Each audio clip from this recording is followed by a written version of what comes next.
In this video, you will learn about the layout of your dashboard, how to see what base currency you are using, and how to find out what your hopper is trying to tell you. The basic hopper dashboard shows you everything you need to keep a firm grasp on your trading, including an overview of orders your hopper has open on the exchange and your current profit. Remember that Cryptohopper calculates your profit based on your start balance compared to the current worth of your entire portfolio, not just your base currency. If you want to see a summary of your open positions, active shorts, or reserved funds, you'll be able to find them in the widget below your Open Orders tab.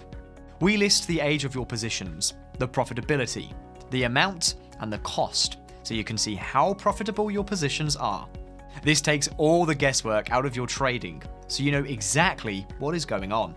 If you don't want to fully auto-trade yet, you can use the manual order widget.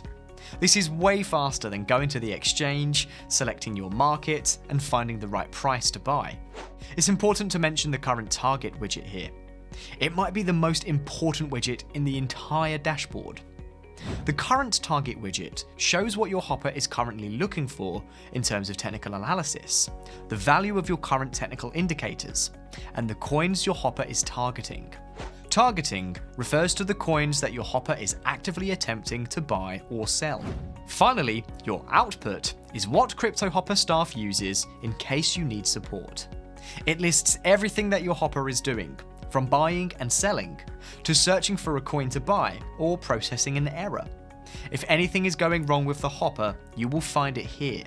To recap, we walked through the most important aspects of the basic dashboard. You know what the output does, and how we calculate your profit or loss.